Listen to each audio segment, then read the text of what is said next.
to the Catacomb podcast. created by a madman's distorted desires. What do you think will be the next obstacle the Earth people will put in our way? The saucers are up there, and the cemetery's out there. Greetings and salutations, everyone. My name is Javin Romero. With me, as always, behind the camera, behind the scenes, Bazooka Tooth, running the ones and twos. We're back in the swing of things. We're back rocking the shit. It's a well-oiled machine again. Gonna be doing like 2 to 3, definitely 2 podcasts a month, plus my succulent variations. If you haven't watched that, go watch that, please. I love doing that. I got some cool ideas for some other cooking out in the wilderness. You know what I mean? Some ASMR. I don't know if it's going to be all ASMR because I usually rock this shit solo. If I had like somebody holding, because I have a extra microphone that is called a shotgun mic.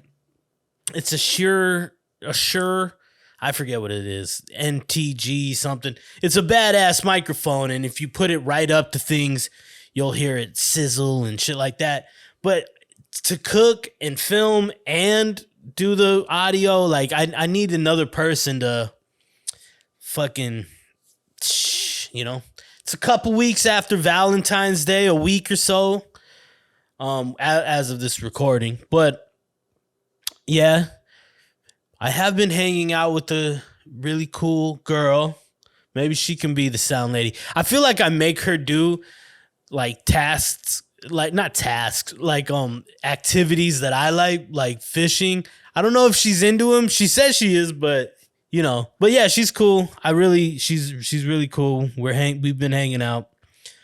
But anyway, let's just go. Enough with the preamble and all this and that. Let's get right to the motherfucking notes.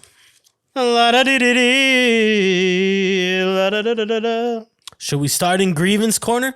I don't know if we should do any grievances this week, just because I started with the notes last week. I explained everything last week, and I got into grievance corner. And once you're in grievance corner, it's hard to get the fuck out. And I was just grievance, and I railed on fucking Gary V. Fucking hack. So maybe, yeah, see, I can already feel myself getting pulled into that grievance corner dark side. So let's try and keep it light today. You know what I mean? So we'll skip all my grievances, which is a lot. So give me a moment. Oh yeah, I was gonna, yeah, this just happened couple days ago. I'm like, lately, I don't know if it's COVID, giving me that fucking rundown, like low energy. My sister and brother-in-law say they still get low energy fits here and there. And I think I do too. It's not like bad where it's like the body aches. You're just like, fuck, man, like extra lazy. And I had so much shit to do the other day. So much shit to do. Like, and on a deadline, like, you got to finish this by fucking tonight. You got to finish this and turn it in tomorrow. You know what I mean? And I woke up in the morning, walked my dog, did all my chores and all that. And I ended up just sitting on the couch on YouTube and listened to the entire, not the entire double disc, but the entire first disc of All Eyes on Me and a few of Tupac, All Eyes on Me, and a few songs from the second disc. The only reason I listened to the entire first disc is because when I was a kid coming up, around like 11, 12, when you start like memorizing music like a motherfucker. No, this was younger. This is All Eyes on Me. It was like 96. So yeah, I guess I was 10. But around 9, 10, 11, 12, I only had the disc 2 of All Eyes on Me, the number 2, book 2 or whatever it was called. So and I memorized that from front to fucking back. But I never really heard too much of disc 1. I mean, I would hear it at friends' houses and stuff, but like it wasn't something I could just put on and repeat. When you're obsessed with music as a kid, and you just like fucking all consumed by it. So I didn't have that disc to, sorry, my clock's going off. I didn't have that disc to just fucking soak. Pause. But so, I've heard all those songs front to back a million times, but it's a like disc 2. I know that. So I'm kind of like played out by that, like it's more nostalgic. But anyway, that's why I sat down and just listened to, Bring the Pain, the one with Meth Man too, Method Man. It was like a posse cut. And yeah, like I just total procrastination. And I ended up getting work done, but it was all crunched, I don't know why. Why I was like bright-eyed and bushy-tailed in the morning. Tell me why, please. Text me why. Why you procrastinate when you have high energy. It wasn't like I procrastinated and went fishing for that hour or metal detecting or, my activities, which I could have done easily. I just sat on my couch listening to fucking Tupac and just reminiscing and shit, going back through, old stories and stuff. Like I remember the guy who gave me, I don't want to give his last name, but his name was Paul. No, it wasn't Paul. It was Todd. It was Todd. And he was like a couple years older than me. He was the bad kid. Like he was already in New Start, which I eventually went to New Start, which was the bad school, you know what I mean? For all the delinquents. And he was a couple years older than me. He was already there. And I was like in 7th grade or something. But anyway, I got disc 2 from him when I was like real young. And years later, he was like this white trash fucking kid, man. He was a gnarly kid. He had a gnarly life. Now that I look back, he did have a gnarly life. But I remember I used to get bud from my cousin, real young, and I sold him like a quarter ounce for $25. That's how it was. This is swag, no chronic. And anyway, and he had it, and then I was picking up dog shit behind my house. Me and my other cousin, a different cousin that I got the weed from. I don't want to put everybody on blast, but me and my cousin were picking up dog shit. I go like this because we had one of those scissor dog shit. Those fucking, it was like a giant scissor picker upper for dog shit. Anyway, I was picking up dog shit, and me and my cousin were picking up dog shit behind my house. And from the street behind my house, I saw Todd rolling by, and I was like, "Hey, Todd," on his bike and shit with some other little clown. And he was like, "Hey, what's up, Javin?" Like everything's, and this was months after I sold him the weed. I hadn't seen him. I don't know. He like went MIA. I think he lived in Phoenix too, at half and half, like with his mom or something. But anyway, I was like, and he was like, "Hey, what's up, Javin?" Blah blah blah. Like everything was all good, and I was like, "Where's my money, fool?" I don't remember the conversation verbatim. And he was like, "What?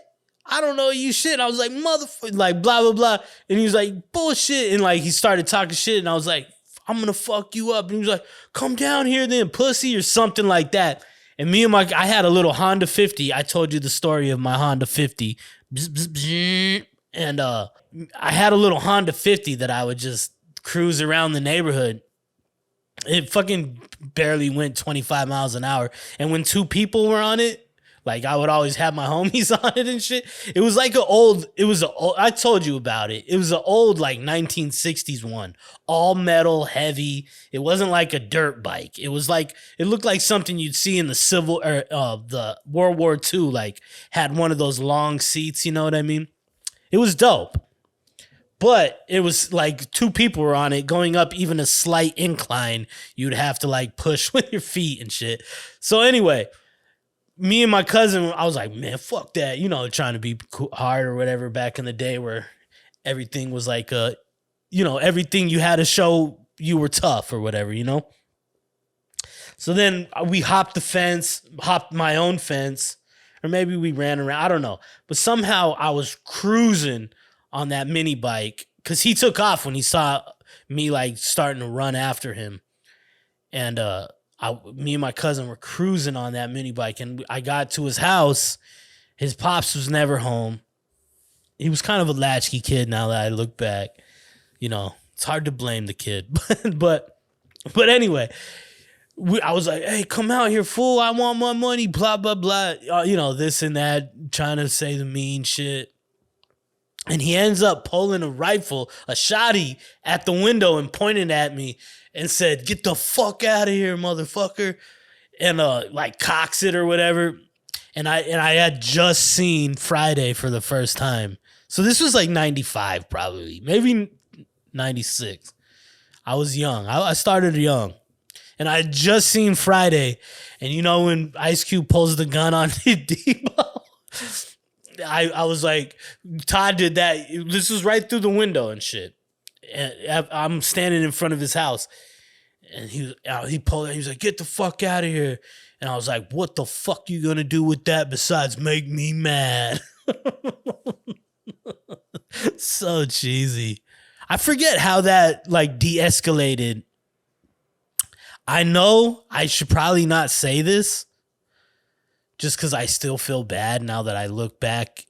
But his dad drove a lifted Jeep, badass tires and shit. And I don't know if it was that day or some other day, but I went and shanked his tires with one of my homies, and it was a lot harder than it's not like the movies where they just go, like I had a sharp ass knife too, and it was like I think I kicked it, like fucking kicked it. Like it was hard to puncture that tire. And then we went and hid, and I watched his dad come out and lose, like this was later, lose like probably like 20 minutes later, lose his fucking shit. Like I'm so glad, because it was, now that I look back, it was right in front of the window. Like if that dad came out while we were out there, I bet you he would have fucked us up. His dad was scary, I ain't gonna lie. He was kind of like a, kind of like a lot of this, But yeah, he came out and lost his shit, screamed at Todd like Todd, and Todd came out. I couldn't hear exactly what he was saying, but you could tell the dad was fucking pissed, man. And now that I look back, I'm like, yeah, it was probably like, because it was a dope ass, one of those thick fucking big tires, probably like a $400 tire, even back then. So yeah, I don't know. That wasn't even part of any of my notes. I just go on tangents, huh? All right, let's get to notes. What's up, everyone? Javin here. I just wanted to take a second to mention my online store. We have prints, t-shirts, hats, and special gifts with each purchase. Everything is handmade and designed by myself or other amazing artists I know. Quality materials and timely shipping, plus that extra special ingredient, love and appreciation. Your support helps my creative endeavors and supports other artists like me. Visit thecatacombcult.bigcartel.com. Yo, new and limited items are cycled through there all the time, so at the Catacomb Cult on Instagram or my personal page at Javin Romero. The revenue I see from this shop gets poured right back into things like short films, photo shoots, lunches, and gas money for any crew or actors helping me out, locations, all that. Plus you get some dope shit. So thank you once again. Let's cultivate. That's stupid. All right, thanks. Peace. Oh, the note that brought me to that was how I procrastinate and I listen to Tupac's All Eyes on Me instead of doing work. I still have a lot of that QAnon stuff I don't really want to talk about. I feel like I'm not into the social medias anymore. I just wrote PSYOP for sure. Psychological operation, which I think that whole thing is. And then, I have been thinking about this a lot lately. I feel like I was definitely smarter when I was younger. When I was like rapping, like when I discovered this underground rap shit, like Aesop Rock and Atmosphere and Hieroglyphics and Dell and all that shit and MF Doom. I feel like that just opened my whole world to a new scene, and they were all intelligent cats rapping, obviously. And I wanted to be like, I'm talking like when I was 14, 15, I wanted to be wittier like that. Whittier, shout out Whittier. No, I wanted to be more witty and like have like more references. So like, I mean, I had like my type of references, like comic book shit, but like I wanted to be, I don't know, I wanted to be intelligent, like where you could hold a conversation with me, or I could like blow your mind with like what. Anyway, this is how I felt as a kid, because like, you know, if you listen to Aesop rap, you're like, what the fuck? You hear something new every time, even to this day. So I wanted to be like that. I wanted to cultivate my style like that. And yeah, so I started like watching this is what the internet existed, but it wasn't like fun. You know, it wasn't as like to watch a fucking documentary on the internet.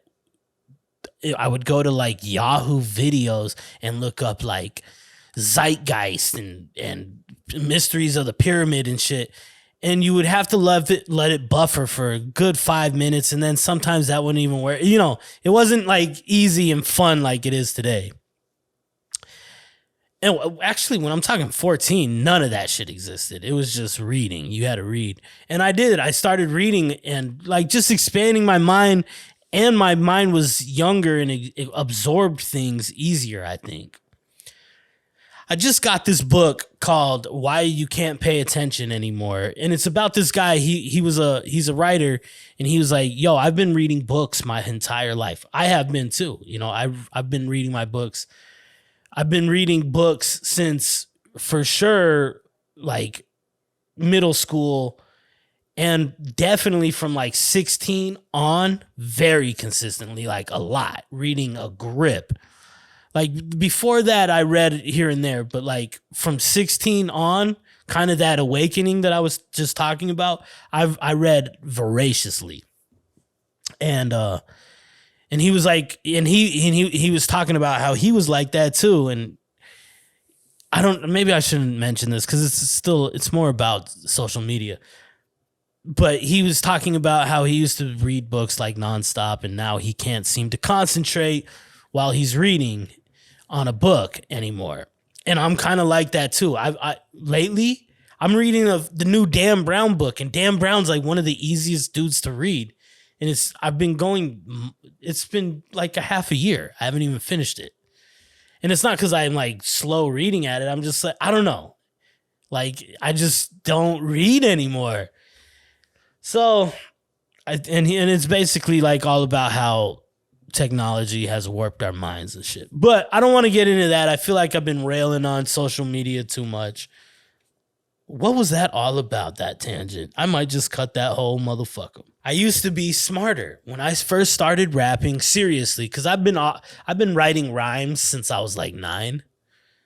I remember writing a rhyme for my friend who was running for class treasurer, Jake. I even remember it. I don't remember the whole thing, but it was like, holler if you hear me, my name is Jake Sealy, look up if you feel me, I'm running for class treasurer, it's a pleasure, yeah, and all our endeavors, cause I'm the clever treasurer, and I'll be down with her, and I'll be down with you, I'll even do things that you wanna do, but I gotta be strictly business. So if you vote for me, please list this, I'll save our loot so we can shoot, driving into 6x10s, something, 6x10s. That's one now, too. I'll keep track of all the money, because this ain't the land of milk and honey. Something like, I don't know. I can't remember. But I remember doing that that was like at 11. That was 6th grade or something. And then even like before that, in like 3rd grade, I did a parody of Fresh Prince's shit for, I guess it was about Jesus, but this was a public school. Like it was called The Shepherd. It was something about the shepherds. And we did like, my life got turned upside down. I was a shepherd and the leopards or something shit. I don't even remember. But damn, were they like teaching religion at the public school? This is at De Miguel. All right. But yeah, I definitely feel like I was smarter back then. And when I started rapping, I was like, my mind was expanded and was open. I could remember things a lot easier, and it was open to just, I still have a pretty good memory, but it was just open. And I feel like I was way more intelligent back then. Maybe I'm just soaked, you know what I mean? Soaked in this shit. Maybe it is the drink that got me, you know? We got it in our blood, but we're fun drunks. Like, my dad's a fun drunk. He's funner drunk. No, I'm joking, dude. But I remember as a kid, he you know, my dad used to drink rum and cokes as a kid. I think he still dabbles, but I think coke's like too fattening, so I think he's like gin and tonic now. But I remember as a kid, he would always be like, make me a drink. And I'd be like, all right, you know, little kid. And I went to fuck with him, and I put the glass with the ice in it, and I filled like up to the fucking rim of rum, just straight up rum, and like a dash of motherfucking coke, and stirred it up, and I was like, and he just sipped it, and he was like, perfect. I remember that shit. Like, I was just like, Jesus, dude. Because even the smell was like, at that age, I was like, oh, God, you know. Yeah, this shit was funny. But we're drinkers in the Romeros. What can I tell you? Some fun drunks, though. We can fall out of line. I can get out of line, but I'm working on that. And I haven't done that in years. I haven't got out of line and got into a brawl in years. The last fight I got into was, I was probably 25. Like, actual physical altercation. I was like 25. I went on this date, and this girl, I think I told this on the podcast before, this girl tried to get me into a fight, and I was just like, oh, this date's over. Like, this dude backed into me, not knowing, you know, complete accident, not knowing, and he stepped on my shoe, and he turned around and was like, oh my God, dude, I'm sorry, dude. My bad. And I was like, oh, dude, no worries. No, you know, you apologize, no fucking worries. If you would have turned around and been like, hey, move it, bitch, or something like that, then I would have got pissed and probably gone to jail. But he was like, yo, dude, I'm sorry. And I was like, hey, dude, no worries. And then this girl, she was kind of like a gangster, and she looked up at me, and she's like, what are you, a pussy or something? I was just like, what? Like, what? Like, the dude apologized. We're trying to live in a fucking... I've said this. I think I said this before. But we're living in a society. If you don't want to live in society, just get out of it. All right. I always end on a sour note. But no, that wasn't a sour note. That was a funny joke. I was like, yo, this girl's fucking nuts. I'm too old for this shit. And so anyway... Everybody, assalamu alaikum. We used to say that a lot in the 90s. I love you, everybody. Love and happiness, peace, love and happiness. And send me some new music. I need some new music, man. Like some punk shit. I want some folk punk shit. Not cheesy though. Like good shit. But anyway, love you. Everybody hug each other. Hug your mothers and fathers. Or your family members, whoever you got. And don't let go. Catacomb Cult. Peace out, everybody. Established in 399 BC, this is the Catacomb Cult.